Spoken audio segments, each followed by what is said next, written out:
이동형 뉴스 정면 승부. 이동형의 뉴스 정면 승부.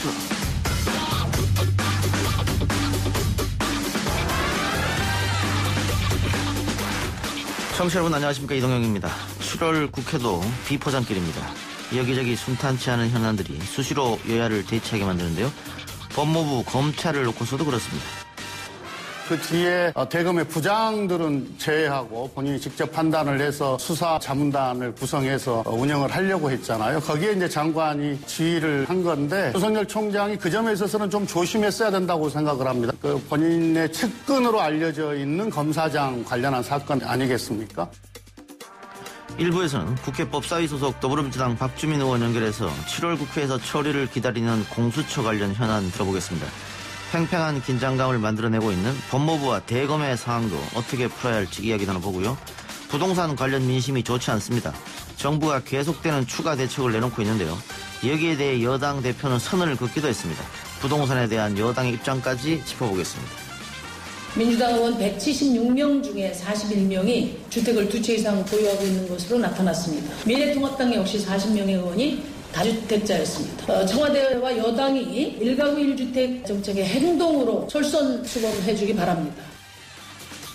정부의 부동산 대책이 정책적 실패를 넘어 정치적 실패까지 걱정하게 만듭니다. 청와대 고위 관료나 민주당 인사들의 다주택 문제가 불거졌는데요. 정책 실행 의지를 의심하게 합니다. 안희정 충남지사 모친상의 대통령 조화를 놓고도 말이 많습니다. 반가운 목소리죠. 정의당 이정미 전 대표 전화로 만나서 다양한 이야기 들어보겠습니다. 아동 성착취물 사이트 웰컴 투 비디오 운영자 손정우의 미국 송환을 불허한 판사에 대한 비난이 커지고 있습니다.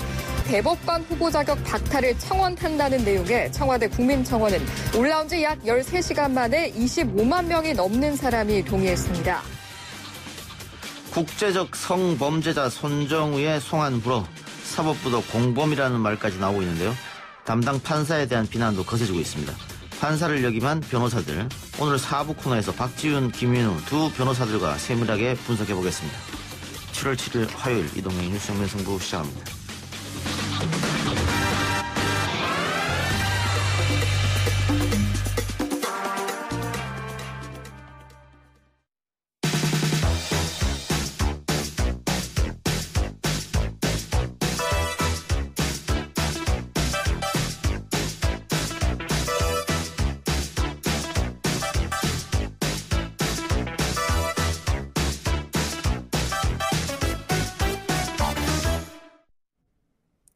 미래통합당 국회 복귀한 이후에 전방위 대여 공세를 펴고 있습니다. 오늘 주호영 원내대표는 법무부 장관의 수사 지휘권 발동 배경에는 청와대가 있다면서 청와대 배우설을 제기하기까지 했습니다. 법무부는 즉각 입장문을 내고 반박했습니다만 검찰과 법무부의 갈등은 공수처 출범 문제와 더해져서 7월 임시국회에서도 뜨거운 쟁점이 될 분위기입니다. 국회 법사위 소속 더불어민주당 박주민 최고위원 연결해서 이야기 들어보겠습니다. 의원님 나와 계십니까? 네, 안녕하십니까? 예. 자, 우선 미래통합당 주호영 원내대표의 주장에 대한 입장부터 들어보겠습니다. 윤석열 총장에 대한 추미애 장관의 수사 지휘권 발동 배경에는 청와대가 있다, 이렇게 주장했습니다. 오늘 주호영 원내대표가 그런 얘기를 하니까 이제 기자들이, 어떻게 확인한 거냐, 이렇게 물어보자 그 경로라든지 이런 부분에 대해서는 얘기 안 했죠. 예. 네, 제가 봤을 때는 좀 근거 없는 그런 정치적인 주장을 하신 것 같고요. 예. 법무부에서도 입장을 밝힌 것처럼 이 법무부 장관이 일관되게 견제했던 방향, 거기서 나온 어떤 지시들이지 그것을 다른 어떤 정치적 배경이 있는 것으로 자꾸 해석하는 것은 잘못된 해석인 것 같습니다. 일단 그러면 단순한 정치적 수사였다, 이렇게 생각하시는 거고요. 다만 미래통합당에서는 끊임없이 주장하는 것이 청와대, 민주당, 법무부 이게 삼각편대가 돼서 윤석열 검찰총장을 내보내려고 한다, 이런 주장이거든요. 겉으로 드러나는 모습만 봐도 그게 아니라는 걸 아실 수 있을 것입니다. 반부패 정책 협의회에서 대통령께서는 법무부와 검찰이 협력해서 검찰 개혁에 나서달라라는 말씀하셨고, 또 저희 당에서도 일체 윤석열 총장의 거취에 대해서는 거론하지 말라라는 대표님의 말씀도 있으셨지 않습니까? 예. 그런 것만 봐도 윤석열 총장을 찍어내기 위해서 지금 저희들이 어떤 정치적 행동을 하는 것이다라고 보시면 안 될 것 같고요. 다만 지금 진행되고 있는 여러 진정 사건 등에 대한 처리에 있어서 검찰이 제19 감수하기로 나서는 것 같기 때문에 그 부분에 대한 시정을 요구하는 것이다. 이렇게 봐주셨으면 합니다. 예, 이건 어떨까요? 법무부 장관이 수사지휘권 발동한 다음 날에 총장이 전국 검사장들을 모아놓고 회의를 열었습니다. 그리고 대검은 회의 결과를 요약해서 언론에 공개했고요. 그런데 이게 법무부 장관이 수사지휘권 발동한 다음 날 전국 검사장들을 모아놓는 것이 법령에도 없는 것이고 법적 효력도 없는 것인데 대검은 왜 이런 행동을 했다고 보고 계시는 거예요? 그렇게 참 이해가 안 되죠. 예. 지금 검찰 쪽에서는 총장도 마치 이의제기권을 갖고 있는 것처럼 그렇게 전제를 한 상태에서 뭔가 의견 수렴을 한다라고 주장을 하고 있습니다. 예. 그런데 이 검사의 이의제기권은 검사 동일체 원칙이라는 것을 없애면서 동시에 도입된 제도로서 검찰이란 조직 내부에서 검사의 독립성을 제고하기 위한 것이었거든요. 예. 그렇기 때문에 이의제기권이 있는 것처럼 이런 식의 의견 수렴을 한다는 것 자체가 법에 부합되는 건 아니다. 이렇게 볼 수 있을 것 같습니다. 예. 일각에서 세 가지 한 거다 이런 주장도 있던데 동의하십니까? 예, 잘 못 들었는데요. 세 가지? 세 과시? 예. 어떻게 보면은 그 장관의 어떤 지시를 따르지 않을 명분을 좀 찾고 있는 것 아니냐. 예. 그리고 그런 명분을 좀 뒷받침하기 위해서 말씀하신 대로 약간의 세를 좀 보여준 것 아니냐. 이런 느낌도 저도 받고 있습니다. 예. 네. 그런데 장관이 수사지휘권 발동하고 지금 며칠이 지났습니다만 윤석열 총장 입장이 나오지 않고 있습니다. 그것은 어떻게 판단하고 계세요? 본인도 아마 고심을 하겠죠. 왜냐면은 이의제기권이라는 게 사실상 없는 상태고 법적으로는 그래서 지시를 따르는 게 맞는데 이 부분을 따르고 싶지는 않고 이러다 보니까 시간이 좀 지체되고 있는 것 아닌가 싶습니다. 예. 그 윤석열 총장이 어떤 선택을 하든 후폭풍은 있을 것 같은데요. 네. 만일 장관의 요구를 거부하면 어떻게 됩니까? 그러면 장관이 또 징계를 할 수 있습니까? 어떻게 되는 것이죠? 이 부분에 대해서 말씀드리기 전에 제가 몇 가지 전제 조건을 좀 달아야 될 것 같습니다. 예.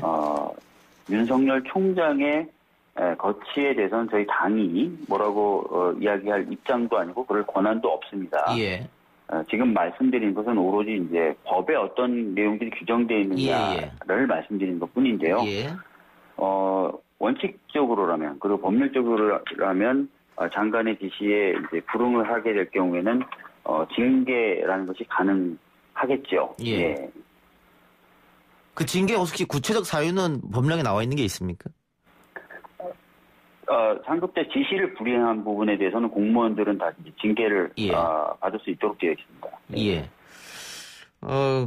법무부하고 검찰이 어쨌든 계속 이렇게 대립되는 모양새인데 이건 여당 혹은 정권에도 부담되는 거 아니겠습니까? 그래서 일각에서는 대통령이 좀 나서야 되지 않느냐 그런 주장도 있는 것 같아요.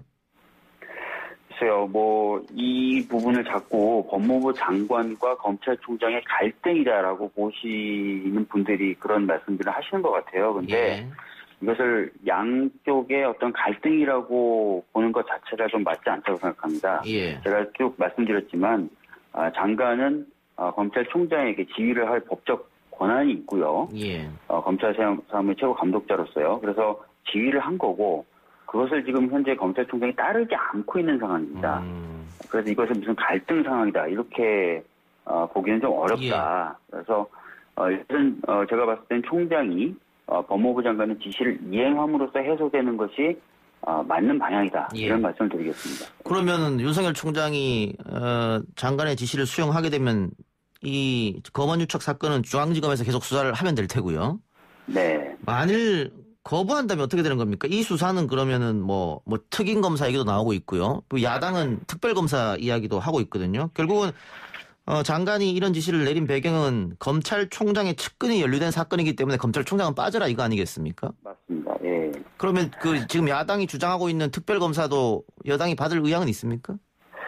지금은 그런 우회적인 방법을 거론할 때는 아닌 것 같습니다. 예. 법무부 장관의 지시가 명백히 있었고요. 그 지시 내용 중에는 특임검사라든지 현재의 수사팀을 배제하는 부분에 대한 언급이 없습니다. 그렇다면은 그런 어떤 우회적인 방법을 벌써부터 논의하기보다는 예. 이 장관의 지시 검찰총장에 의해서 수용되는 것이 좀 우선이라고 생각합니다. 예. 그리고 뭐 좀 더 말씀을 드린다면은 경찰 공무원 훈령 제 5조를 보면은 예. 총장이든 아니면 검사든 자기 어떤 측근, 직연, 직장으로서의 뭐 예. 이런 것들에 의해서 맺어진 사람들의 관련된 사무에 있어서는 좀 피하도록 되어 있고요. 예. 그래서 이제 본인도 검찰총장 본인도 그런 것 때문에 처음엔 지위에서 좀 빠지겠다. 부장회의를 하고 거기에서 결정한 다음에 지휘를 해라라고 빠졌던 것 같아요. 근데 지금 와서는 전혀 좀 다른 모습. 네, 의원님. 네, 전화가 연결이 잠시 끊긴 것 같네요. 예, 저희 제작진에서 다시 한번 전화 연결을 하도록 하고요. 네, 여러 가지 이야기가 나오고 있습니다만은 어쨌든 예, 의원님. 예, 예. 죄송합니다. 그 긴급 재난 문자가 왔습니까? 예. 가지고 그러면 이렇게 되더라고요. 예. 어디까지 제가 말씀드렸는지 모르겠는데요. 예. 경찰 공무원 훈령 5조에 따르면은 직연, 그러니까 직장 연으로 좀 매여져 있는 그런 사람에 대한 어떤 수사 업무나 이런 것들을 할 때는 직연이 있는 그 담당 검사는 좀 배제되도록 예, 그렇게 되어 있어요. 그래서 아마 검찰총장 본인도 처음에 이 사건이 불거졌을 때는 대검 부장회의를 통해서 결정을 하고 지휘를 해라. 난 빠지겠다라고 했었던 것 같아요. 그러다가 예. 지금 와서는 이제 그렇게 하지 않고 오히려 수사팀을 배제하려는 식으로 지금 가고 예. 있다는 거죠. 그래서 이런 부분이 좀 비정상적으로 보이니까 바로 잡힐 필요가 있다는 것이고요. 알겠습니다. 지금 법무부 장관의 지휘도 수사하지 말아라. 수사하면 안 된다가 아니라 독립적으로 그 수사팀이 수사하게 해라. 왜 자꾸 이 수사팀을 빼려고 하느냐라는 차원의 지시라는 점도 좀 꼭 알아주셨으면 좋겠습니다. 예. 어쨌든 장관 지휘사항 중에 하나는 또 특임 검사는 안 된다고 분명히 못을 박았기 때문에. 네. 이거 만약에 윤 총장이 장관의 지시를 수용한다면 특임 검사도 배제되는 것이고 뭐 중앙지검에서 계속 수사를 하겠죠.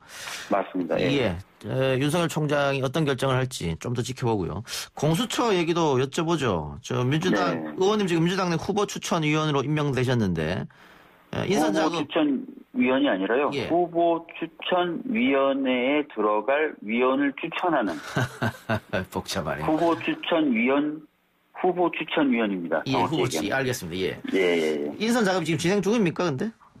저희가 지금 월요일날 첫 회의를 했고요. 예. 그래서 가급적이면 이번 주 내로 후보 추천위원회에 들어갈 그런 위원들 후보군을 짜자 이렇게 지금 얘기를 한 상태입니다. 예. 야당이 어떻게 나올까가 가장 문제인데요. 지금 법령상은 야당이 반대하면은 출범이 안 되는 거지 않습니까? 그렇습니다. 7명의 후보 추천위원들로 후보 추천위원회가 구성이 되는데요. 그중에 2명이 미래통합당에서 추천을 해줘야 되는 구조입니다. 예. 그러다 보니까 미래통합당이 이 2명을 추천하지 않는다거나 혹은 예. 미래통합당이 추천한 후보 추천위원이 후보 추천위원회에 들어가서 계속해서 비토권을 행사하면은 후보 공수처 처장 후보를 선정하는 작업이 굉장히 지연될 가능성이 있습니다. 예, 그래서 시간이 굉장히 오래 걸릴 가능성도 있는데 미래통합당 기본 입장은 공수처 자체를 반대하고 있기 때문에 그렇죠. 이게 쉽사리 출범 어려울 것 같아요. 그래서 이해찬 대표가 그렇다면 법 개정하겠다 이런 얘기도 했단 말이죠. 저희가 지금 법 개정을 공식적으로 언급한 바는 없고요. 예. 그리고 지금 당장 법을 개정해야 된다라는 계획을 가지고 있지는 않습니다. 예. 저희들은 이 문제, 즉 공수처 출범을 정상적으로 제때시키는 것이 정치적 쟁점이 될 수 없다. 예. 이것은 이미 만들어진 법이 집행되는데 국회가 협조해야 될 문제다. 이런 명분과 이유를 가지고 야당을 설득하고 또 압박도 할 그럴 생각입니다. 예, 최대한 설득하고 압박하고 일단 기다려본다 이 말씀이죠? 네, 알겠습니다. 맞습니다. 최근에 민주당 지지율, 대통령 지지율 동반 하락했습니다. 가장 큰 이유는 역시 부동산 정책에 대한 혼란 문제일 텐데요. 민주당도 위기의식을 느끼고 있을 것 같아요.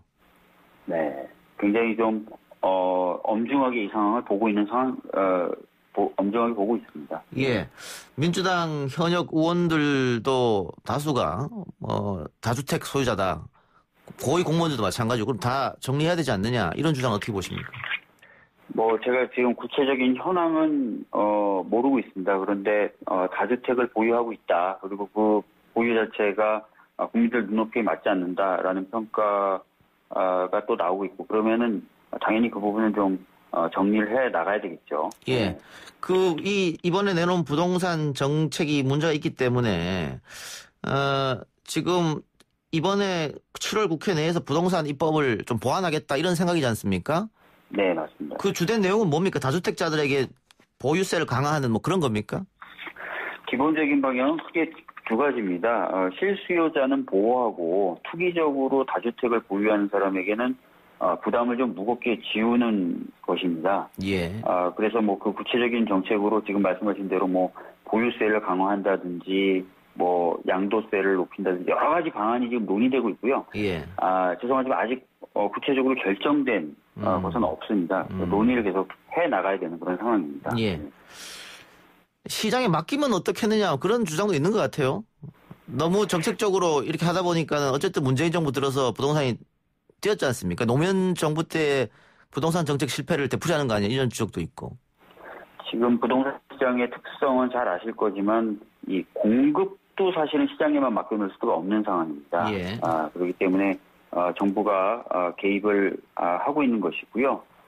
정부의 개입 자체에서 부족한 부분이 있다면 그거는 아까 말씀드렸던 대로 여러 가지 좀 보완을 좀 해야 될 것 같고 또 당내에서는 최근에 이제 기존에 있었던 제도를 땜질 또는 손질하는 방식뿐만 아니라 완전히 새로운 제도도 한번 고민해보자 이런 얘기까지 나와 있기 때문에 조금만 기다려 주시면 저희가 국민 눈높이에 맞는 그런 실효적인 정책 좀 내놓을 수 있을 것 같습니다. 이 부동산 정책에 대해서는 당정청 협의회 뭐 이런 게 어떻게 좀 원활히 소통이 되고 있습니까?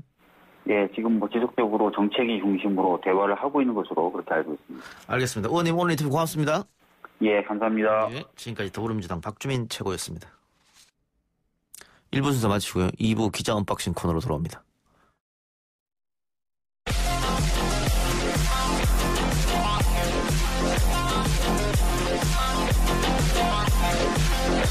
오늘 나온 뉴스를 언박싱해드리는 기자 언박싱. 오늘은 헤럴드 경제 배두원 기자 나왔습니다. 어서 오십시오. 안녕하십니까. 자, 코로나 상황부터 살펴볼까요? 신규 확진자가 이틀째 40명대를 기록했는데 절반이 해외 유입 사람들이더라고요. 예, 맞습니다. 일단 오늘 0시 기준으로 코로나 신규 확진자가 44명이 늘었는데요. 해외 유입이 24명으로 지역 발생 20명보다 더 많았습니다. 이 해외 유입 확진자가 지역 발생보다 더 많았던 게 2주 만이라고 하는데요. 아무래도 이제 전 세계적으로 코로나가 좀 재유행하는 상황과 맞물리면서 해외 유입 확진자가 연일 증가세를 보이고 있습니다.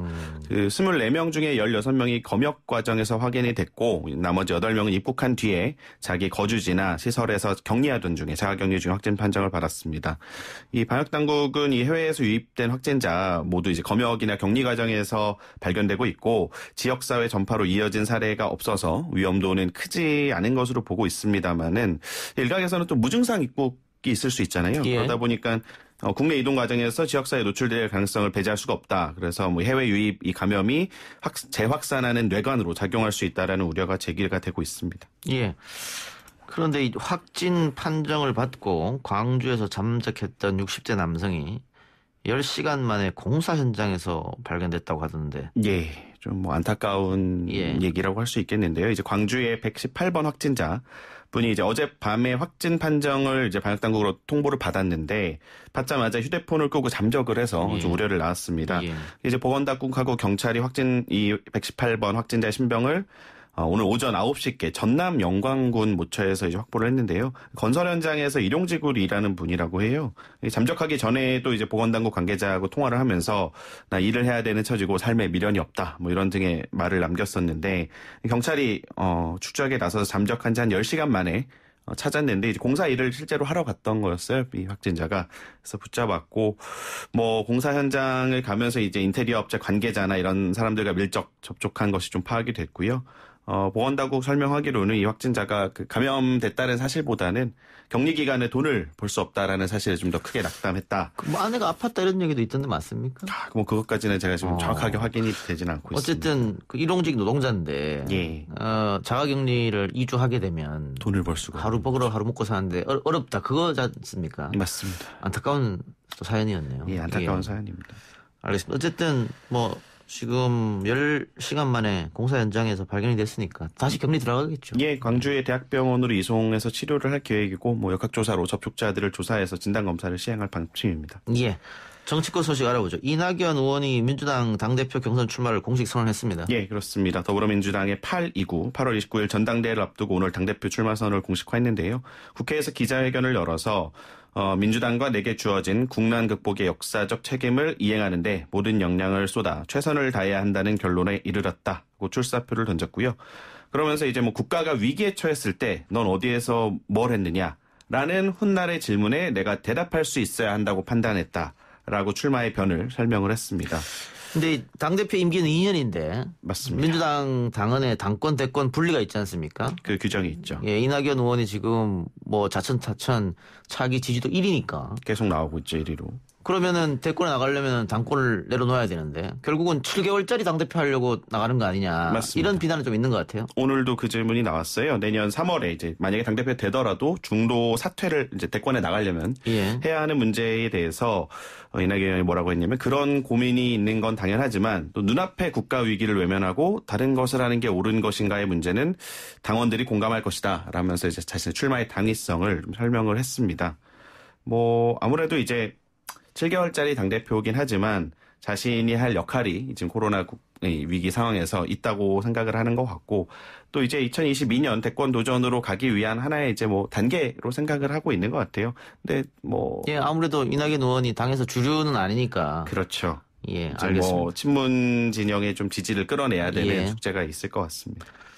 근데 우원식, 홍영표, 송영길 의원도 불출마 선언을 했는데 결국은 7개월 후에 다시 도전하겠다 뭐 이런 겁니까? 뭐 그럴 수도 있겠습니다. 그러면 이낙연 의원이 승리는 뭐 기정사실이다 뭐 이렇게 생각하는 거 아니에요? 뭐 그런 측면이 있는데 송영길 의원이 이제 오늘 페이스북에 글을 올린 걸 보면은 뭐 전당대회 출마라는 꿈을 내려놓겠다, 잠시 내려놓겠다 이렇게 하면서 이런 가운데 우리 당 대선 주자 지지율 1위 후보가 출마가 확실시됐고 내가 만약에 당대표가 되려면 논리상 우리 당의 이 유력 대선 후보를 낙선시켜야 되는데 이 지지율 1위를 달리는 유력 후보의 코로나 재난 극복 책임 의지를 존중할 수밖에 없다. 이게 사실상 유력 대권 주자로서 전당대회에 도전하는 이낙연 의원에 대한 지지 표명으로도 읽을 수 있는 부분인데 뭐 잠시 내려놓겠다고 했으니까 7개월 뒤에 다시 열릴 때 도전하겠다라는 뜻으로도 해석이 가능할 것 같습니다. 그럼 사실상 이낙연, 김부겸 양강 대결이다 이렇게 보면 되겠네요. 예, 양자 구도로 치러지게 됐습니다. 김부겸 전 의원은 이낙연 의원을 배려한다는 의미로 출마 선언을 사실 어제 하기로 했다가 9일 모레로 미루기도 했는데요. 김 전 의원은 당대표 당선이 되면 임기 2년을 완주하겠다라는 포부를 밝힐 것 같고, 뭐 이제 영남 출신이지 않습니까? 김부겸 전 의원이. 근데 이제 오늘 또 이낙연 의원이 출마 선언하는 날 이낙연 의원의 텃밭인 광주를 찾아서 오늘 또 눈길을 끌었는데요. 그러면서 뭐 당대표 임기 2년의 중책을 책임지고 끝까지 완수해서 뭐 2021년 재보선, 2022년 대선 이렇게 승리해서 김대중과 노무현, 문재인의 꿈을 완성하겠다라고 밝혔습니다.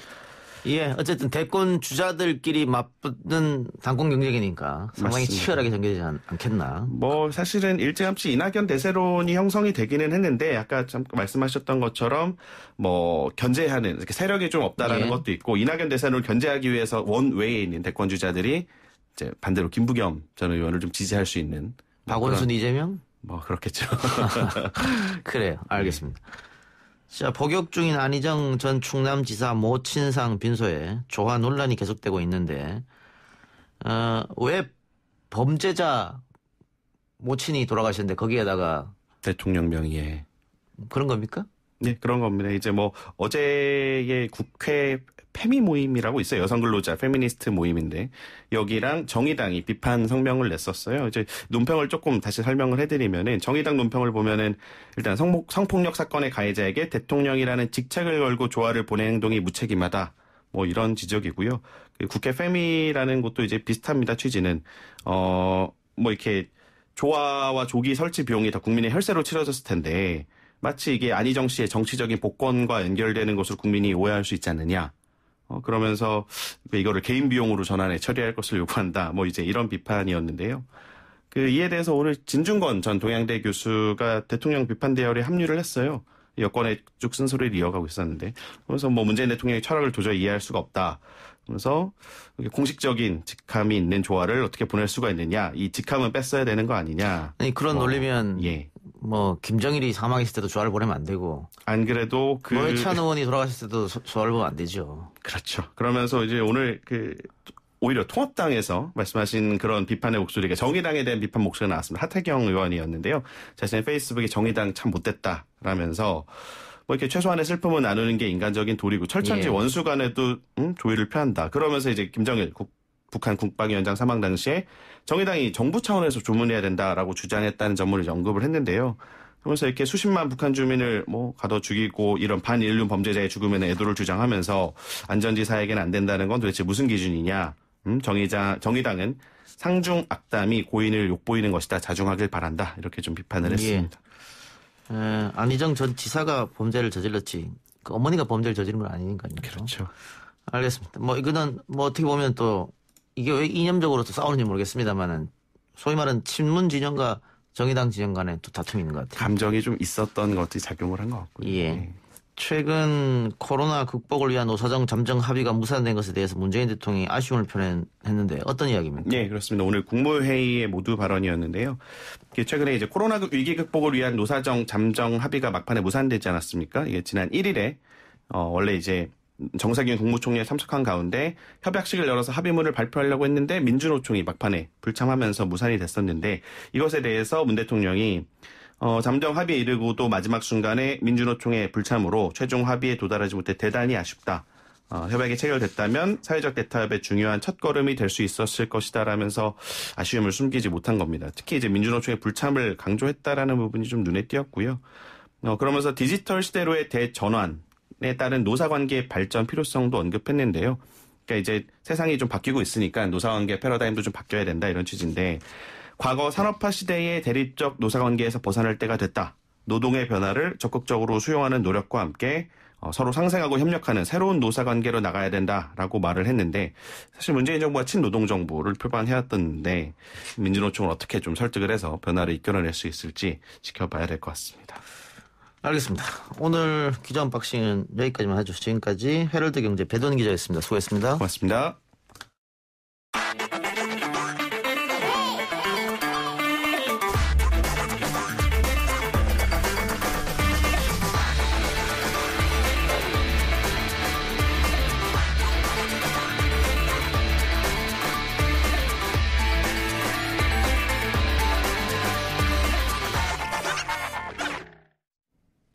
모친상을 당한 안희정 전 충남지사의 빈소에 문재인 대통령이 조화를 보낸 것을 두고 정치권이 시끌시끌합니다.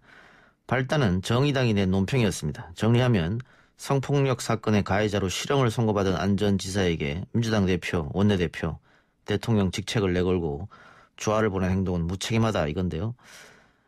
하지만 다른 쪽에서는 도의적인 차원에서 조의를 나타낼 수 있는 거 아니냐라는 주장도 나오고 있습니다. 정의당 대표 지낸 이정미 전 의원은 이 사안을 어떻게 보고 있을지 잠시 연결해서 질문해보도록 합니다. 이정미 전 대표님 나와 계십니까? 네, 안녕하세요. 예, 오랜만에 연결합니다. 네네. 어떻게 선거 끝나고 어떻게 지내셨어요? 4년 동안 뭐 좀 쉼없이 달려왔기 때문에 쉬기도 하고 또 방송 몇 군데 또 뭐 현안에 대한 저의 생각도 말씀드리기도 하고 그렇게 지내고 있습니다. 예. 그 선거 결과 발표가 나오면서 정의당의 심상정 대표가 눈물을 보이는 모습도 있었는데 네. 결과는 많이 이정미 대표도 실망하셨었겠네요.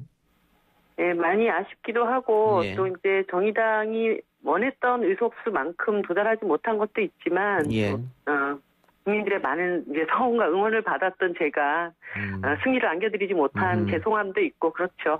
예, 알겠습니다. 최근 논란이 된 안희정 전 지사 모친상에 대한 것 뭐 알고 계실 텐데요. 어떻게 생각하세요? 이게 뭐 무책임한 행동이다, 도의적 차원인데 너무 가혹한 거 아니야? 이렇게 의견이 갈리던데. 저도 오늘 뭐 어제 계속 이제 이와 관련된 논란들을 쭉 살펴봤는데요. 예.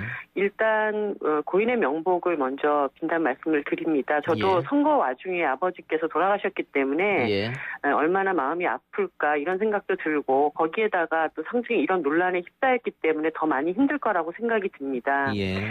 그런데 이제 대통령의 조화는 하나의 어떤 정치적인 행위이잖아요. 예. 그런 점에서 대통령께서 이 조화를 보내실 때 피해 여성에 대한 배려가 조금 더 있었으면 어땠을까 하는 그런 생각이 듭니다. 예. 그러니까 이번 일은 이제 안희정 지사가 사법적 영역에서는 처벌이 이루어지고 있지만 사회적인 평가에 있어서는 아직 피해자가 2차, 3차 가해를 계속 당하고 있는 와중에 있거든요. 예. 그러니까 성폭력 피해자로서의 정체성을 획득했다기보다는 아직까지도 뭐 좀 입에 담을 수 없는 꽃뱀이니 불륜 관계니 이런 것들로 인해서 피해자 스스로가 아직도 정신적인 어떤 고통에서 헤어나오지 못하고 있는 이런 상태입니다. 그리고 지금 수많은 여성들이 이런 위력에 의한 성폭력 피해자로 되어 있고 그 문제를 사회적으로 목소리를 내야 할지 아닐지 이런 것들에 대해서 상당히 고심을 하고 있는 그런 상태에 저는 다 놓여 있다고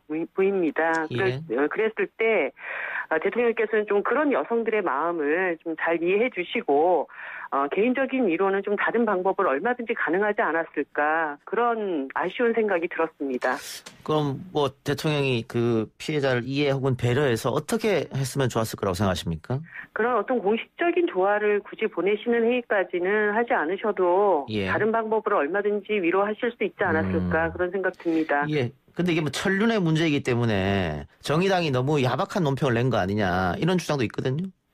네, 뭐 한편에서는 이런 그 사회의 여러 목소리를 정당들은 얼마든지 낼 수 있지만 또 이게 상중에 그런 논평을 내는 것이 맞았느냐 이런 얘기도 있을 수 있다고 봅니다. 예. 그런 점들은 다 여러 가지 저희들이 또 수용해서 한 번 더 얘기를 해보는 게 필요하겠죠. 예, 굳이 이 시점에서 정의당이 논평을 낼 필요가 있었느냐 뭐 그런 이야기도 나오고 있으니까요.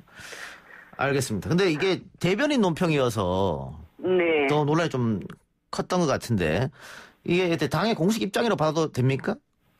일단 뭐 대변인의 논평은 당이 입이라고 얘기를 하는 것이니까요. 예. 근데 그러면 논평들이 뭐 일일이 모든 당의 어떤 당론 결정을 토론을 통해서 나가는 것은 아닙니다.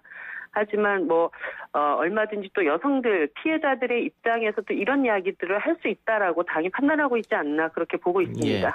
근데 이게 좀 사태가 좀 커진 것 같아서 그 소위 말하는 농객들까지 참여했거든요. 네. 김중건 씨 같은 경우에는 이제 대통령을 비난하는 대열에 합류했고 역사학자 전용 씨 같은 경우에는 또 정의당을 비난하는데 또 합류했고 네. 논란이 좀 커질 것 같아서 민주당 지지층 또 대통령 지지층은 또 갑자기 그 돌아가신 노회찬 의원 이야기까지 하면서 그때는 왜 아무 말 안 했냐 이렇게 나오고 있단 말이죠. 제가 사실 그런 공격까지 나오는 걸 보면서 너무 가슴이 아팠습니다. 예. 그러니까 전우용 씨도 뭐 본인의 입장을 얘기는 하실 수가 있지만 노회찬 대표님의 죽음까지 끌어들여서 예의 운운하는 그런 말씀을 보고 그런 말씀을 하시는 분으로부터 소화병 얘기까지 듣고 싶지는 않다는 생각을 했습니다. 예, 조금 이게 어떻게 보면 큰 사안 아니었음에도 불구하고 정치적으로 조금 논쟁이 된 것 같아서 제가 좀 길게 한번 여쭤봤는데 이 여성운동 또 페미니즘 문제 정의당이 이 문제로 조금 논쟁이 있었던 것은 과거도 그렇고 지금도 그렇지 않습니까? 한때는 진보정당이 이제 뭐 남북평화를 얘기를 하면 종북 빨갱이 이런 얘기를 들었었고요. 또 일하는 사람들 노동자를 대변할 때는 경제 말아먹는다 이런 비난도 받았습니다. 그렇지만 지금 이 정부 들어서서 이제는 남북 평화를 앞장서는 정부가 됐고 또 노동 존중 사회를 만들겠다고 얘기하는 그것이 굉장히 상식적인 사회까지 되지 않았습니까? 근데 아직까지도 이번에 뭐 성폭력 성착취물에 대한 사법부의 판단, 그 솜방망이 처벌도 그렇고 특히 여성들의 어떤 성적 자기 결정권에 대한 우리 사회적 인식은 아직 너무나 미약하다고 봅니다. 그런 점에서 어떤 정당도 그 문제를 대변하거나 이야기하지 않을 때 진보 정당이 이전에 남북 평화를 얘기했고 또 노동 존중을 얘기했던 것처럼 또 여성들의 또 아픔을 어루만지고 대변하는 이야기를 하는 건 또 우리의 사명이라고 생각하고 있습니다. 예, 이런 문제에 있어서는 진보 정당인 정의당이 조금 더 앞서 나가야 된다 이런 말씀이네요. 네, 그렇습니다. 예. 자, 그런데 지난번 총선에서 얻은 결과보다 최근에 나오는 지지율이 조금 정의당이 좋지 않더라고요. 그 문제는 어떻게 생각하세요? 왜 그런다고 보십니까? 여러 가지 정의당이 이제 짊어지고 있는 우리 과제들을 국민들 마음에 좀 더 잘 가닿게 하지 못하고 있는 점들도 저는 있다고 봅니다. 그런 부족한 부분들을 또 더 보강하고 강화하기 위해서 당에서 혁신위원회도 만들어졌고 그 속에서 또 치열한 토론을 해서 국민들이 정의당이 저런 이야기를 왜 저렇게 하는구나 이런 얘기를 좀 더 잘 가다올 수 있도록 더 노력하겠습니다. 예. 그리고 20대 국회 때 미래통합당 쪽에서 정의당을 향해서 계속 민주당 이중대다 이런 얘기를 했었는데 최근에 정의당에서 언론사 기자들 보고 우리를 범여권으로 쓰지 말아달라 이렇게 했단 말이죠. 결국은 선명성을 강조하겠다 그런 뜻입니까? 이 범여권이라는 말은 세계 정당 사이에 없는 얘기입니다. 예를 들어서 연합정치의 파트너라고 하는 개념은 있지만 정의당이 무슨 여당 취급을 받아본 적이 한 번이라도 있습니까?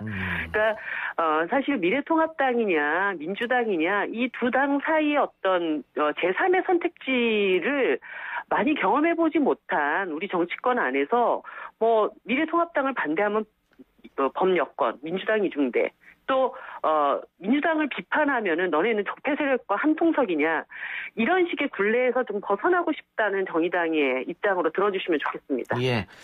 아까 여성 문제도 얘기했습니다만 대북 문제도 그렇고 또 이 정의당이 아젠다를 끌고 갈 것들이 몇 개 있습니다. 특히 최근에 정의당에서 법안을 낸 차별금지법도 그런 일환일 텐데요. 근데 결국은 이 차별금지법이 통과되려면은 동조하는 의원들이 많이 있어야 되는 거 아니겠어요? 민주당의 도움이 필요할 텐데. 네. 어떻게 될 거라고 보십니까? 이번에 이제 국가인권위원회까지 이 법안을 낸 것에 대해서 지지를 보내주셨는데요. 제가 민주당의 의원님들 많지는 않지만 여러분과 얘기를 해보면 이런 차별금지법이 꼭 필요하다 이런 이야기들을 다 하십니다. 예. 그런데 결국은 극렬한 어떤 반대 세력의 눈치를 보느라고 이때까지 입을 떼지를 않으셨던 거거든요. 그런데 이제는 민주당이 옳다고 생각하는 방향, 이런 방향에 대해서 힘을 실어주려고 180석 만들어준 것입니다. 그렇기 때문에 이제 민주당 안에서도 속으로만 옳다고 생각하시지 말고 용기 있게 이 사회의 변화를 이끌기 위해서 자기 목소리를 내셔야 된다고 봅니다. 예.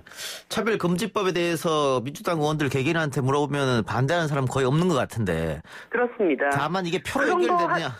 그런 거 하라고 거대 여당 만들어준 거 아닙니까? 근데 정작 할 일은 안 하고, 거대 여당의 위력을 다른 곳에서 보여주기 때문에 국민들이 요즘 좀 답답해 하신다고 저는 보고 있어요. 예. 근데 이게 특히 지역구를 갖고 있는 의원들 같은 경우에는 교회 눈치를 또 안 볼 수가 없지 않겠어요? 그런데 우리 국민들의 여론을 살펴보면 더 이상 그런 어떤 성적 정체성 때문에 차별까지 해서는 안 된다. 내가 그 동성애에 대해서 지지하고 안 하고를 떠나가지고 왜 한 인간의 권리를 그 성적 정체성 때문에 부인하느냐에 대해서는 대다수의 국민들이 이제는 그런 시대를 마감하자라고 이야기하고 있습니다. 다만 아주 특정한 어떤 세력들이 강한 반대의 목소리를 내고 있는 것이죠. 근데 그런 것에 더 이렇게 위축될 필요는 없다고 생각합니다. 미래통합당의 일부 의원들은 동성애 문제는 뺀다면은 여기에 찬성할 수 있다 이런 얘기를 하던데요. 인종차별에 대해서 반대하시는 분들이 얼마 전에 무릎까지 꿇고 액션까지 하시지 않았습니까? 근데 흑인 차별하지 말자 하시는 분들이 이런 문제에 대해서는 또 눈을 감고 그건 정말 이율배반적인 행위라고 생각합니다. 이율배반적이다. 그래요. 알겠습니다. 자, 끝으로 정의당을 아껴주시는 국민들한테 한 말씀 하시기 바랍니다. 네, 총선 이후에 여러 가지 정의당에 대해서 기대도 또 실망도 있으시다고 생각합니다. 하지만 대한민국 사회에 정의당과 같은 목소리를 내는 정당이 저는 아직도 필요하다고 생각하고 국민 마음에 더 잘 가닿을 수 있도록 최선을 다하겠습니다. 앞으로도 많이 좀 아껴주십시오. 예. 대표님 앞으로 계획은 어떻습니까, 그러면? 저는 이제 지역에서 주민들 열심히 만나고 또 정의당이 잘 될 수 있도록 뒤에서 열심히 뒷받침 잘하고 그렇게 하겠습니다. 예, 알겠습니다. 오늘 인터뷰 고맙습니다. 네, 감사합니다. 지금까지 정의당 이정미 전 대표였습니다. 네, 오늘부터 20일까지 라디오 청취율 조사 기간입니다. 혹시 02로 시작되는 번호로 전화가 와서 어제 어떤 라디오를 들었냐고 하시면 그렇게 물어온다면은 YTN 라디오 이동형의 뉴스 정면 승부 들었다고 또박또박 말씀해 주시면 저에게 큰 도움이 되겠습니다. 1, 2부 순서 마치고요. 6시 뉴스 듣고 6시 10분에 3부로 돌아옵니다. 글쎄 안 들려 들을 뉴스 없어 아무 뉴스도 귀에 들어오지 않아 듣고 또 들어도 들을 뉴스 없어 만든 게 이프로야 이동영의 뉴스 정면승부 YTN 라디오 이동영의 뉴스 정면승부 3부 시작합니다. 어제 오늘 온라인상에서 화제가 되고 있는 뉴스가 있습니다. 전남 담양의 한 고등학교에서 바나나에 콘돔 끼우는 연습 성교육을 진행하려고 준비물을 챙겨오라고 알렸더니 이거란 일부 학부모들의 항의가 이어지면서 해당 실습은 없던 일이 됐다는 내용입니다. 이 문제를 놓고 온라인상에서는 갑론을박도 벌어지는 중인데요. 지금이 조선시대도 아니고 정확하게 가르쳐주는 게 오히려 더 낫다며 교사의 성교육 방식을 찬성하는 쪽에 있는가 하면 부작용을 걱정하는 분들도 있는 것 같습니다. 청취자 여러분들은 어떻게 생각하십니까? 전문가 의견 들어보겠습니다. 성교육과 성폭력 예방교육을 진행하고 있는 공감앤 소통 성교육연구소 조아라스 소장 연결하겠습니다. 소장님.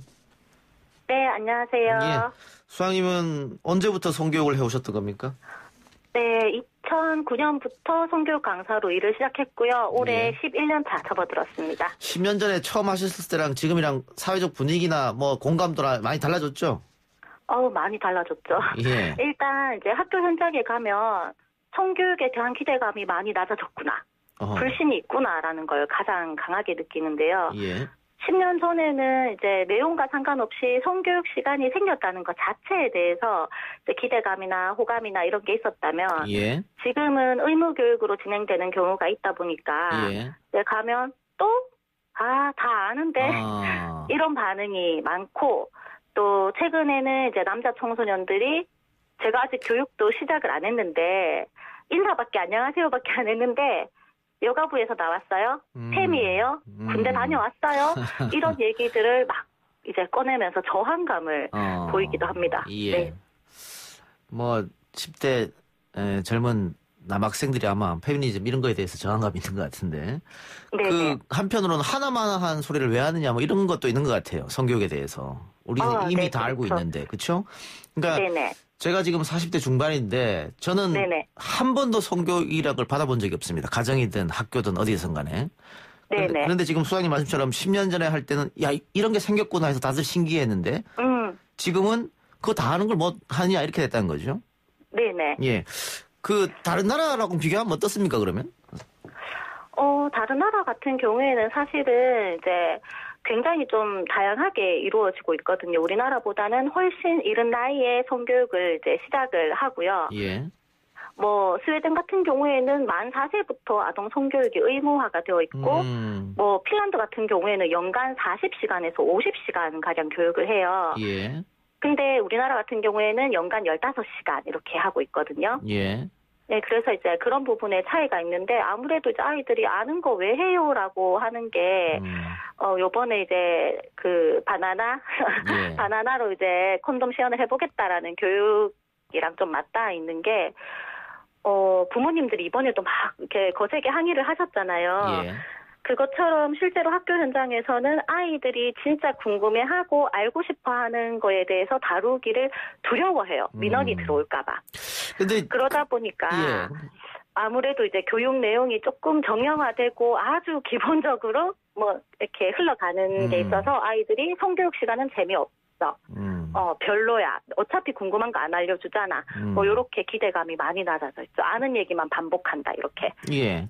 네. 그러니까 그 외국 사례를 보면 중학교부터 아니면 초등학교부터 실질적으로 이렇게 콘돔 사용하는 법을 직접 가르치더라고요. 네네. 그렇게 하면서 연구 결과가 있던데 그렇게 계속해서 반복적으로 학습을 하다 보면 나중에 실제로 그런 관계가 생길 때 다 자연스럽게 콘돔을 찾게 되고 피임을 하게 된다는 얘기죠. 근데 지금 우리 같은 경우에는 이 실습 한번 하려고 그랬던데 이렇게 학부모들이 항의를 하면 그럼 성교육을 어떻게 하란 말이냐 뭐 이런 주장도 있을 것 같아요. 직접 또 현장에 계시니까. 네네. 실제로 제가 성교육 가기 전에 요청받은 것 중에 하나가 아이들이 성교육을 받고 가정으로 돌아갔을 때 가정에 돌아가서 부모님께 오늘 성교육 이런 거 받았어요라고 얘기했을 때 부모님으로부터 그 어떤 감흥도 주지 않는 교육을 해주시라. 이런 요청을 이렇게 제가 받았고요. 또 예. 중학생들 대상으로 성적 자기결정권 교육을 할 때 예시를 뽀뽀로 들었었는데 교육 끝나자마자 이제 담당 교사분이 쫓아오셔서 중학생밖에 안 됐는데 왜 예시를 뽀뽀 같은 걸 드냐고 손잡기 이상은 앞으로 말씀하지 마시라 이렇게 얘기를 하기도 해서 좀 현실이랑 괴리가 있습니다. 그 학부모들이 성을 좀 터부시한다. 뭐 그런 게 큰 영향일까요? 사실은 좀 성관계나 피임에 대해서 교육하는 거에 대해서 두려워하시는 부분이 아이들이 혹시나 호기심에 성관계를 가지게 될까봐 그게 제일 두려워하시거든요. 근데 실제로 통계를 보면 이제 2019년도 건강행태조사를 보면 성관계 경험률이 청소년들이 한 5.9% 정도예요. 예. 근데 10년 전에 그 통계를 보면 5.1%거든요. 예. 그러니까 성교육을 10년 동안 했다고 해서 아이들 성관계 경험률이 막 높아지지는 않아요. 근데 대신에 피임 실천율은 10년 전에 41%였는데 지금은 58.7%까지 올라왔거든요. 예. 네, 그래서 우리가 뭔가를 모르면 안 하는 게 아니라 잘못하게 된다고 저는 생각을 하는데 그 청소년들이 잘못된 선택을 하지 않게 교육을 안 하는 게 아니라 교육을 제대로 할 필요가 있다는 걸 부모님들이 좀 공감을 해주시면 어떨까. 네, 그러면 그런 생각이 듭니다. 이번 같은 일이 전남 담양만의 문제가 아니고 늘 이런 일을 좀 반복해서 겪으시겠네요? 학부모들이 항의하는 거예요? 항의하는 걸 겪는다기보다는 항의할까봐 아예 이런 교육을 못하게 하시죠. 학교에서. 예. 항의하게 되면 또 그런 수업은 진행할 수 없을 테고 이번에도 전남 담양에서 벌어진 이 일에서 결국은 못했잖아요. 그렇죠. 못하죠. 그래서 요즘에 어떠냐면 항의하시는 부모님들도 계시지만 사실은 이런 교육이 필요하다라고 생각하시는 양육자분들도 많거든요. 예. 그러다 보니까 이제 성교육 가외가 생겨났어요. 가외, 예. 네, 그래서 이제 학교나 공교육 제도 내에 있는 기관이 아니라 사설 기관을 이용해서 성교육 가외를 의뢰하시는 부모님들이 늘고 있습니다. 예. 아니, 저 같은 경우도 제가 가정에서 아이들한테 성교육을 하라 못할 것 같거든요. 그러면 공교육에서 해주면 좋잖아요. 그렇죠. 예, 그것도 조금 더 세세한 부분에 디테일하게 해주면 좋을 것 같은데. 반대하는 학부모도 계시고 찬성하는 학부모도 계시고 그 중간 지점을 찾기가 상당히 어렵겠네요.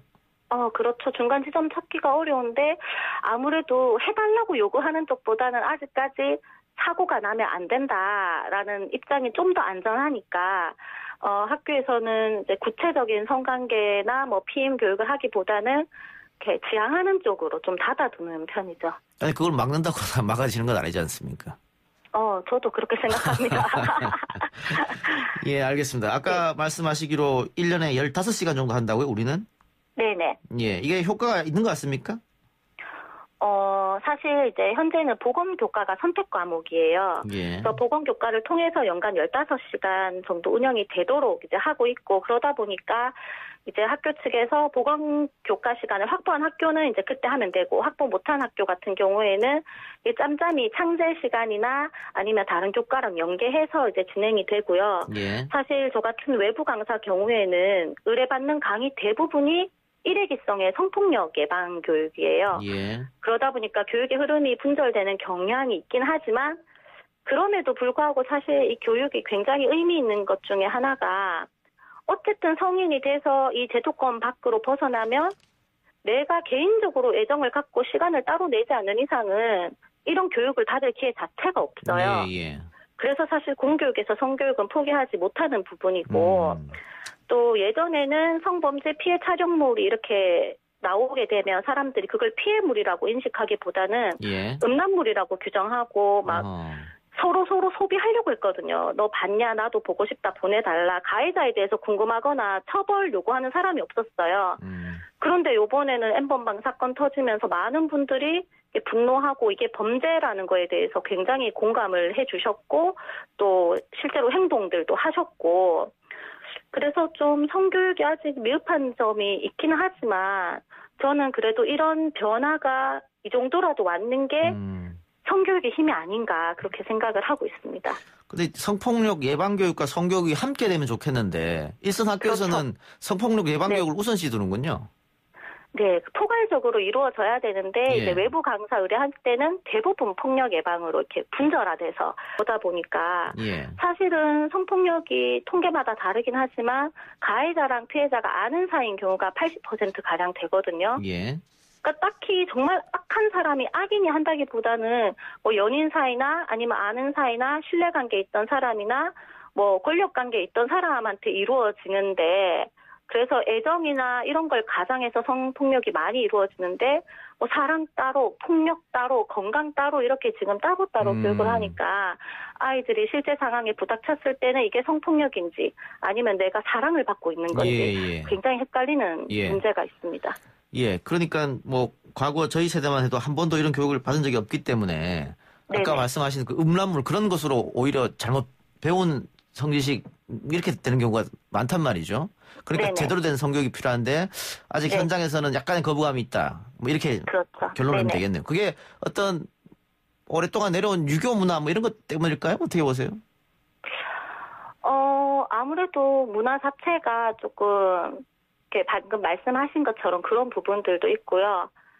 학교 현장에서는 사실은 이제 실무자들이 겁내는 부분 그런 부분들이 제일 많고요. 또 실무자들이 겁낸다는 것은 민원이나 항의 뭐 이런 것 때문에 그런 건가요? 네, 그런 부분도 많고 또 본인 역시도 성에 대해서 불편하신 거예요. 이런 얘기까지 할 필요가 있을까? 이런 불편감, 성인식 자체가 조금 왜곡되어 있기 때문에 성교육을 그런 뭐 야한 얘기하는 시간, 은밀한 얘기하는 시간 이렇게 마음속에서는 그런 씨앗들이 조금씩 있어서 불편감을 가지고 있는 것 같아요. 예, 알겠습니다. 성인들의 성인식이 바뀌는 것도 중요하겠네요.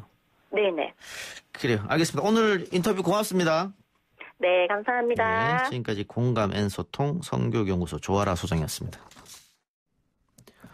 3부 순서 마치고요. 4부 박변과 김판 코너로 돌아옵니다.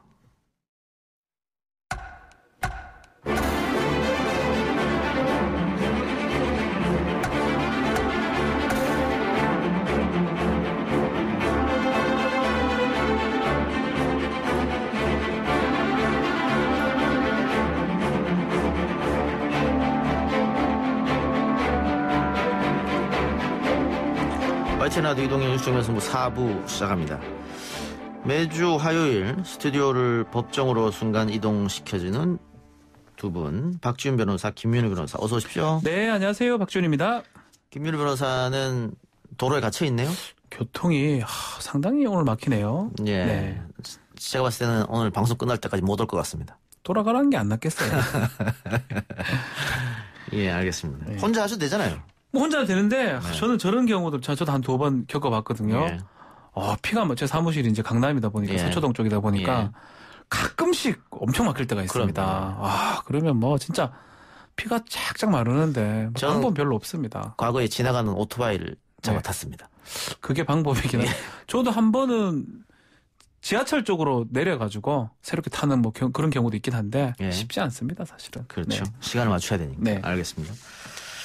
법무부가 검언유착 사건과 관련해서 검찰총장은 좌고 우면하지 말고 신속히 수사 지휘를 이행하라. 이 윤석열 총장 입장 발표가 안 나오니까 다시 한번 압박에 나섰다 이렇게 보면 되겠네요. 조금 정리를 해드리면 검언유착 관련해서 수사 지휘를 내렸어요. 수사 지휘 주요한 내용은 뭐냐면 전문 수사 자문단 중단하고 그 개입하지 말고 보고만 받아라. 검찰총장은 그렇게 얘기를 하니까 그날 전문 수사 자문단은 중단을 했는데 대검에서 검사장 회의를 열어가지고 뭐 특임 검사 얘기도 하고 또 이렇게 좀 근데 그거를 입장을 표명을 안 했습니다. 아직 검찰총장이 윤석열 총장이 그런 상황에서 두 번째 법무부에서 더 생각하지 말고 지시했던 거 따르라. 좌고 오면 말 그대로 더 이상 생각하지 말라는 거거든요. 그렇게 지시가 낸 그런 상황입니다. 그런데 윤석열 총장의 선택지가 많지는 않잖아요. 선택지가 하나 정도 같아요, 저는. 뭐 수용이냐. 수용 아니면 불수용이라면 특임 검사 부분이거든요. 아니 불수용하면은 그 자리에 있지는 못할 것 같은데. 그렇죠. 그래서 선택지가 저는 없어 뭐 보이는데. 어떤 선택을 해도 논란은 될 것 같고 후보 부분이 있을 것 같고요. 없어 보여요, 선택지가. 지난주 검사장 회의가 있었는데 자 이게 취합해서 의견이 나왔죠? 그렇죠. 일단 검사장 회의라는 거는 없습니다. 예. 부장단 회의는 뭐 있을 수가 있는데 검사장 회의가 법령이 존재하지 않는 것이죠. 법적인 효력도 없을 뿐더러 그것을 해가지고 무슨 효과가 발생하지 않는데 일단은 검사장 회의를 열었고요. 검사장 회의는 3가지 정도 결론을 냈어요. 예. 첫 번째로는 그 전문 수사 중단하는 건 맞다라고 얘기하면서 법무부 장관이 이렇게 지휘하고 이런 것들은 좀 부당한 개입이다, 위법하다라고 하면서 일단은 뭐 특임 검사라든지 이런 걸 통해서 해결을 해야 된다라고 결론을 냈는데 이제 좀 이상한 게 하나 있어요. 예. 대다수 또는 공통된 의견이다 이렇게 됐습니다. 이게 어떻게 보면 공문과 비슷한 거지 않습니까? 언론에 배포한 거기 때문에. 그렇죠. 근데 거기에다가 대다수의 의견, 공통된 의견, 과연 몇 명이 의견을 했는지 그런 부분이 있어야 되는데 없었어요. 법조인들이잖아요. 예. 법조인들은 말 하나하나가 되게 중요하거든요. 예. 과반이면 100명 중 과반이면 51명입니다. 예. 반이면 50이고요. 예. 대다수는 뭡니까? 제가 뭐 변호사 생활을 하면서 대다수라는 용어를 쓰지는 않거든요. 저도 처음 본 것 같습니다. 대다수면 뭐 70% 대다수입니까? 예. 90% 대다수입니까? 예. 그런 어떤 좀 애매한 용어를 발표를 하고 공문에 썼다라는 거는 그거 자체가 조금 또 문제가 되지 않을까 생각이 듭니다. 그래서 일각에서는 반대 여론도 상당히 많지 않았느냐. 윤석열 총장이 그렇죠. 지금 무리하고 있다. 이런 여론도 많지 않았느냐. 이런 얘기가 있는 것이죠. 또 검사장 중에서는 이게 좀 문제가 되는 거 아니냐. 또 이제 평검사들, 부장 이하 평검사들 중에서도 계속 저렇게 하는 게 맞느냐. 뭐 이런 어떤 검찰청 내에서도 좀 여론이 있는 게 아닌가 이렇게 해서 분석을 하고 있는 상황입니다. 예. 어쨌든 총장이 내 측근에 관련된 일이기 때문에 개입하지 않겠다고 했다가 개입한 모양새이기 때문에 그렇죠. 또 이게 피의자가 요청한 걸 받아줬지 않습니까? 다 이상하죠. 예. 2가지가 다 이상한 거예요. 한동훈 검사장 같은 경우는 뭐 최측근임은 뭐 다 뭐 검찰 내에서도 아는 사실이고 밖에서도 이미 알려진 사실입니다. 예. 더더군다나 변호사인 저도 잘 모르는 비공개 예규를 통해서 전문 수사 자문단을 소집 요청했던 것. 이거 자체도 사실은 좀 논란이 되는 겁니다. 이걸 요청하는 거는 수사팀하고 지휘팀하고 의견이 좀 충돌됐을 때 그것을 좀 해결하는 차원에서 하는 게 일반적이었는데 이번에는 피의자가 직접 이걸 요청했거든요. 예. 뭐 변호사를 통해서 하긴 했지만 예. 그거 자체도 검찰 내부에서는 저게 맞냐. 너무 봐주려고 측근을 저렇게 검찰총장이 하는 게 아니냐라는 의견이 있는 게 사실입니다. 예. 그것 때문에 결국은 장관이 수사지휘권을 발동한 거 아니겠어요? 장관이 뭐 검찰총장 나가려고 한 게 아니에요. 사실은 그런 어떤 부당한 부분. 사실 모든 재판도 마찬가지입니다. 예. 만약에 제가 제 친한 사람을 재판한다 그러면 기피라든지 제척이 됩니다. 또 검사도 마찬가지고요. 본인이 너무 친한 사람이 개입이 되면 조사가 제대로 진행될 수가 없잖아요. 예. 그런 것들의 어떤 일환으로 지금 봐야 되는데 그래서 법무부 장관이 수차례 이제 지시를 한 그런 상황이고 뭐 사실 수사지휘권 이렇게 행사하는 게 저는 뭐 바람직하다고 보진 않습니다. 15년 전에 천정배 장관이 했었고 예. 그때 좀 뭐 논란이 있었긴 사실입니다. 그래도 이게 있긴 있어도 드러나지 않는 이유는 딱 하나예요. 검찰 출신이 법무부 장관을 할 때는 별 문제 없이 다 지나갔습니다. 그런데 학자 출신이나 검찰 출신이 아닌 사람들이 법무부 장관이 됐을 때 지금 추미애 장관처럼 이런 어떤 갈등이 표출되고 검찰총장이 이걸 못 받는 형국이 되는 거거든요. 그래서 이게 이 법의 검찰정부 8조인데 이게 사용되는 게 뭐 바람직하진 않지만 뭐 상황이 파국으로 간다면 법에 있는 절차를 이용할 수밖에 없지 않을까 생각이 듭니다. 예. 아까 잠깐 얘기 나왔습니다만 이 검사장 회의의 요약본이 아니고 전체 회의록을 공개할 필요가 있다 이런 얘기도 있던데 어떻게 보십니까? 사실은 이 회의가 법적으로는 의미가 없는데 그 법적으로 의미가 없는데 계속 이게 여론에 나오고 있어요. 예. 특히 대다수의 공통된 의견이다. 이거는 법적으로 아무런 의미가 없습니다. 대다수는 예. 51%입니까? 99%입니까? 80%입니까? 알 수가 없는 거거든요. 이렇게 공문식으로 발표가 될 바에는 지금 말한 것처럼 아예 그 안에서 속기록 같은 걸 막 했을 겁니다. 안에 내용이 전체 다 공개되는 게 오히려 타당하다라는 의견도 있습니다. 예. 특임 검사 이야기도 나오고 있던데 이거 처음에 추미애 장관이 수사지휘권을 발동할 때 최강욱 열린민주당 대표 그리고 또 모 시사평론가 이런 사람들이 네. 아마 윤석열 총장이 할 수 있는 선택지는 특임검사일 것이다. 네. 그런 얘기를 미리 해버렸거든요. 뭐 우리 이동영 진행자도 한 걸로 제가 알고 있는데요. 네. 알고는 있는데 뭐 그거는 사실은 특임검사는 좀 예상이 가능합니다. 예. 선택지 중에 특임 검사가 어떤 거냐면 검사가 검사를 수사할 때 하는 거거든요. 검찰총장이 임명하고 임명권자가 검찰총장입니다. 그렇기 때문에 특임 검사를 하지 않을까 예상했고 또 어떻게 알았는지 그 검사장 회의할 무렵에 법무부 장관이 혹시라도 특임 검사를 검토하고 있으면 그거 하지 마라는 뉘앙스로 또 미리 얘기를 해버렸거든요. 예. 아마도 뭐 거의 다 예상했던 어떤 수순이 아니었나 이렇게 보입니다. 알겠습니다. 자, 이쯤에서 지금 원효대교에 있는 김윤우 변호사를 연결해 보도록 하겠습니다. 안녕하십니까. 죄송합니다. 예. 그 차 돌려서 다시 돌아가시기 바랍니다. 죄송합니다. 지금 어차피 늦었으니까. 예. 지금 우리 윤석열 총장과 추미애 장관의 이야기를 하고 있는데. 네네. 특임검사 도입이 해결책이 될 수 있을까요? 일단 법무부 쪽에서는 특임검사 안 된다고 못을 박아버렸어요. 특임검사, 저는 어떻게, 검사들이 뭐라고 하느냐면 지금 강요미수라는 뭐 별거 아닌 범행 아니냐. 그런데 왜 법무부에서 이렇게 일을 키우느냐 그러더라고요. 예. 근데 그렇다면 별거 아닌 범행에 검사를 벌써 몇 번 바꾸냐 이거죠. 감찰부 보내라니까 인권부 보내고 또 거기서 거쳐가지고 형사 1부까지 벌써 3군데인데 특임검사까지 하면 벌써 4번 아닙니까? 예. 이게 벌써 몇 번째입니까? 검사 바꾸는 게. 저는 좀 잘 이해가 안 되고요. 특임검사는 해결책이 좀 되게 어렵지 않나 그렇게 생각이 듭니다. 결국은 뭐 원하는 결과가 나올 때까지 검사를 계속 바꾸는 뭐 요새 유행하는 말로 인디안 기우제식의 검사 바꾸기가 되지 않을까 싶은데요. 그렇게 하면은. 그러면은 지금 서울중앙지검이 계속 수사를 맡아야 된다 이런 말씀이십니까? 네, 그렇죠. 수사에 뭐 지금 윤석열 검사장이 옛날에 조용건 중앙지검장이 수사하지 말래도 자기가 결재도 안 받고 영장을 쳤던 것처럼 수사하면서 자료를 직접 본 사람의 소신을 좀 지켜줄 필요가 있지 않겠습니까? 예. 그 검찰의 독립성을 보장하라는 게 그 수사를 담당하는 검사의 공정성이나 소신을 보호하라는 것이지 검찰총장이 원하는 때까지 마음대로 검사 바꾸라고 있는 게 아니거든요. 예. 예, 그래서 저는 특임검사는 좋은 해결책은 아니라고 생각합니다. 알겠습니다. 그리고 다음 주제 하나만 여쭤보고, 전화 인터뷰를 마치죠.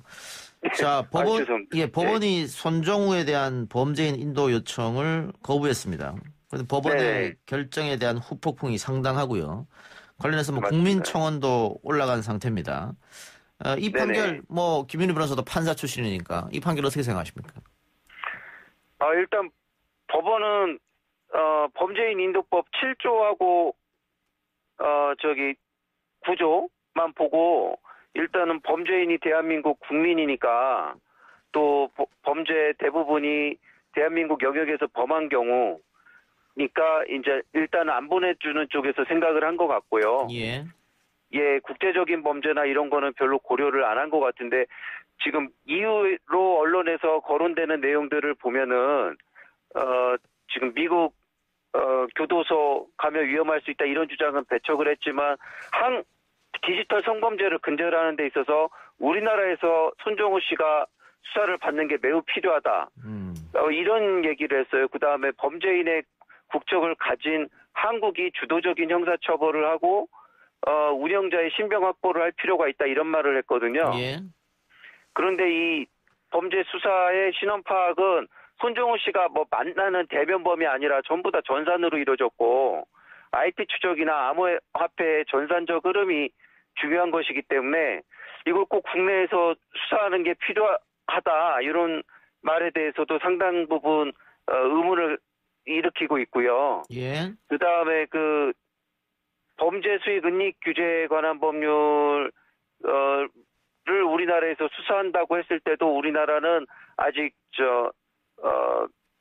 암호화폐가 범죄 수익 은닉에 해당되는지에 대해서 아직 실무례가 확립되지 않았고 거기에 대한 형사처벌이 미국과 비교해서도 굉장히 낮거든요. 미국은 이거가 법정 상한이 제가 알기로는 최대 20년 징역이 가능한데 3건이면은 그쪽에선 최대 60년까지 처벌이 가능한데 우리나라는 지금 5년 이하의 징역으로 규정돼 있고 경합법이면 2분의 1만 가져가니까 7년 6월 이하의 징역에 처할 수 있어서 법정형 차이 자체가 매우 크거든요. 그래서 사실은 이 국제적인 범죄에 대해서 우리가 그렇게 단호하게 잘 처단할 수 있으니까 무조건 못 내준다고 한 것에 대해서 많은 분들이 우려를 하고 계신 것 같습니다. 그리고 그 수사를 대부분 지금 경찰이나 검찰에서는 적어도 그 성착취 영상물에 대한 수사는 이미 다 끝났다고 했거든요. 신원 파악이나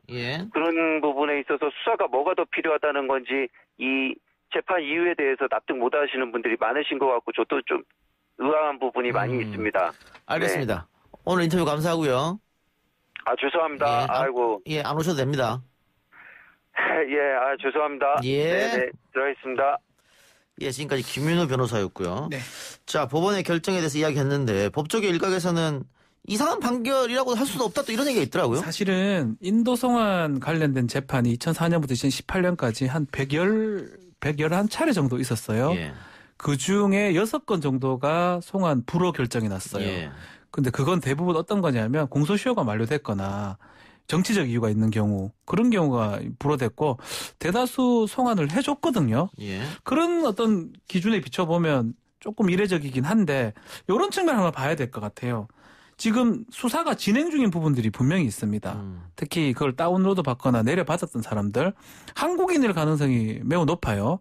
그 사람들에 대한 조사가 우리 김윤희 변호사도 어떻게 얘기했는지 좀 달리 얘기하는 것 같던데 미국이 하는 상황이 생길 수도 있습니다. 그렇기 때문에 그런 부분도 좀 봐야 됐었고 또 그리고 사법 주권이라는 측면도 있는 것 같아요. 일단은 다른 범죄, 특히 범죄 수익 은닉 규제법 그게 고소 고발이 그게 수작 꼼수로 이렇게 고소 고발된 건 맞아요. 아버지를 통해서.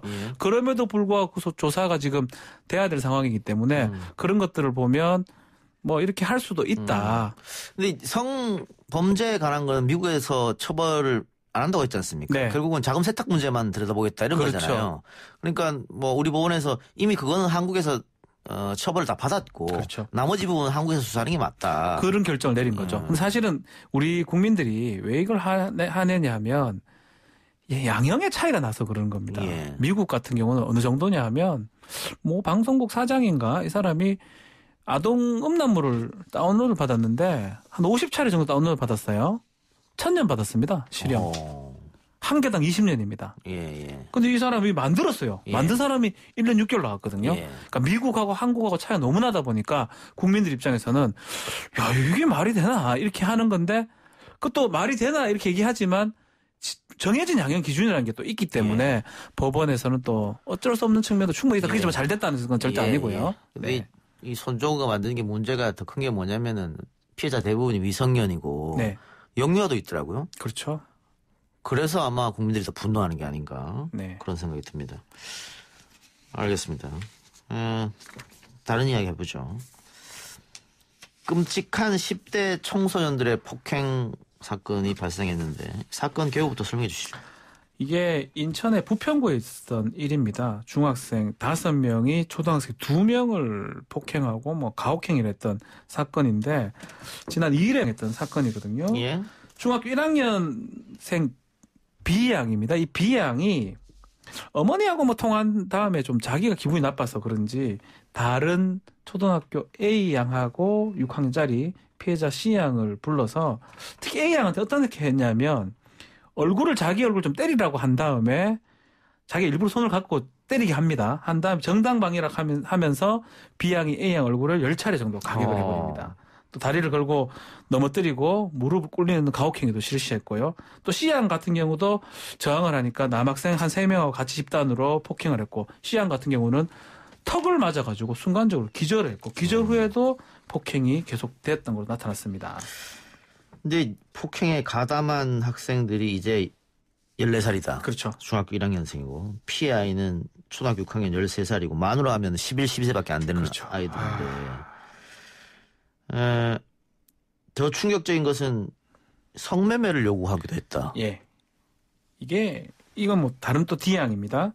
여자 학생들이 많은데 D양이 C양 초등학생 6학년 C양한테 폭행을 멈춰달라고 얘기하니까 그러면 네가 성매매를 해서라도 돈을 벌어 와라. 아이고. 그러면 풀어주겠다라고 이야기를 했고 한 2시간 30분 정도 폭행을 계속 하다가 가혹행위 정도 하다가 이 가해자 B양이 이제 재미없다고 말하면서 끝이 났고요.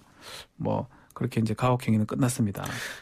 이제 재미없다는 말은 뭡니까? 2시간 반 동안 폭행했는데 재미로 놀이로 생각했다는 겁니까? 그렇죠. 아주 가혹행위 하는 것 자체도 이게 자신들의 일종의 어떤 일탈행위, 일종의 유희, 쾌락으로 좀 본 것 같습니다. 이게 지금 가해 학생이 14살이니까 네. 만으로 하면 12살쯤 될 겁니다. 13살쯤. 그렇죠. 그러면은 결국은 촉법 또 그 얘기 할 수밖에 없는 거예요. 소년법상에 그러니까 내가 잘못을 저질러도 처벌받지 않는다는 걸 알지 않습니까? 아이들이. 나이가 이제 다시 청취자분들 이제 거의 다 알 겁니다. 예. 소년법 기준, 형법의 기준은 14세고요. 만 14세. 고등학생 정도로 됩니다. 중3이나. 그리고 12세가 촉법 기준이 됩니다. 예. 지금 이 친구들 다 촉법 소년이 될 거예요. 12세에서 14세 사이에 소년법 적용 대상자는 형사처벌 받지 않고요. 소년법상의 보호처분이 답니다. 그러다 보니까 수사기관에 갔을 때 간혹 다 그렇다는 건 아닌데 저 촉법이에요. 경찰 형사한테. 저 뭐 하지 마세요. 라고 하는 친구들이 꽤 있다고 하고 지금 이 중학교 1학년 학생들은 촉법 소년일 가능성이 높고요. 나이상 봤을 때. 그렇다면 그런 것들을 알고 행동했을 가능성이 높지 않을까 이렇게 보입니다.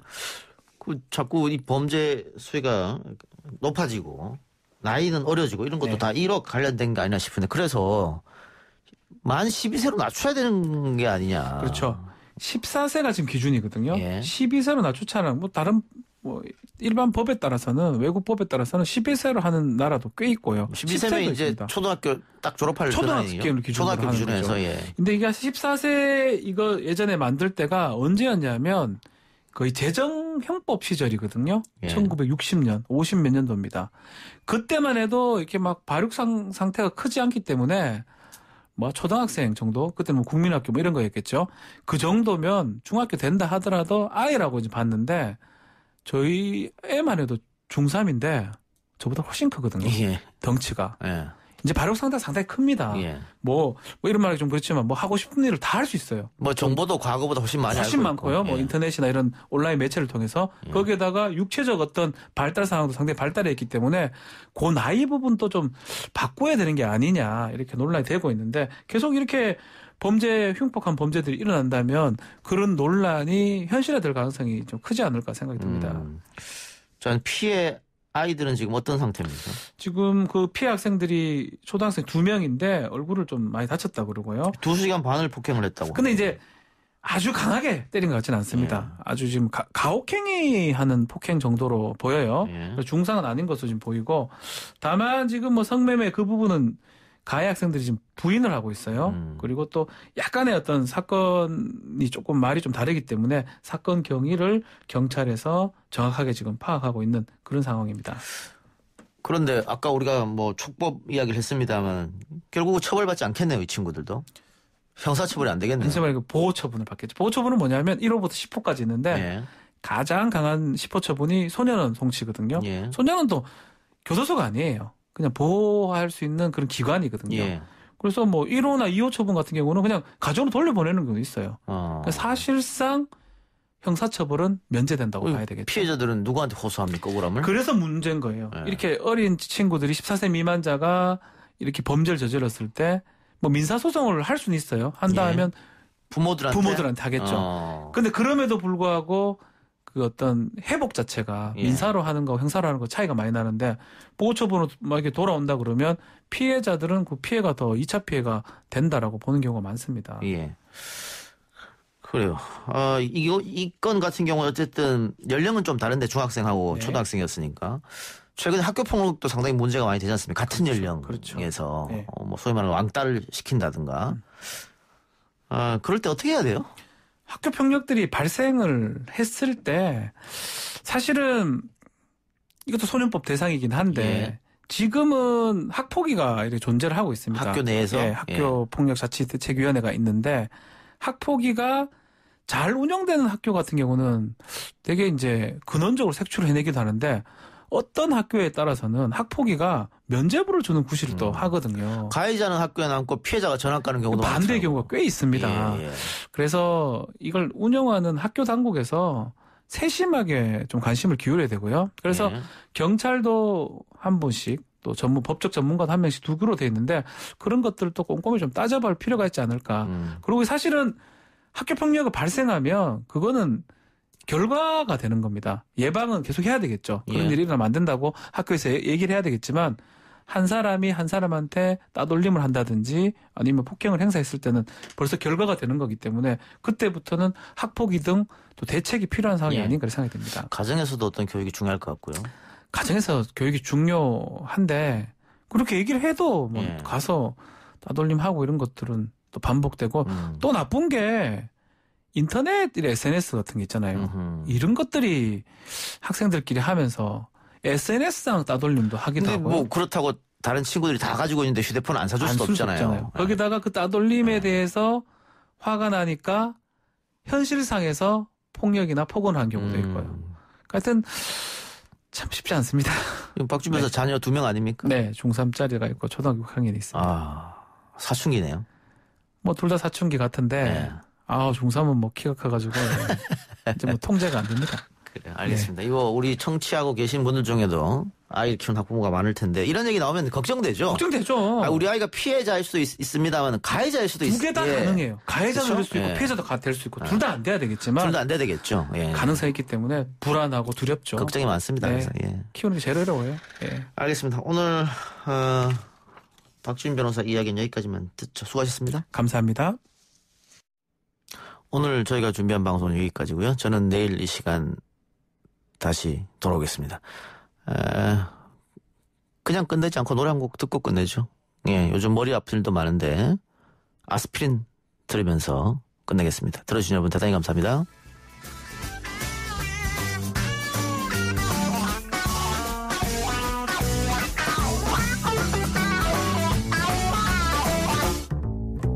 그 시간이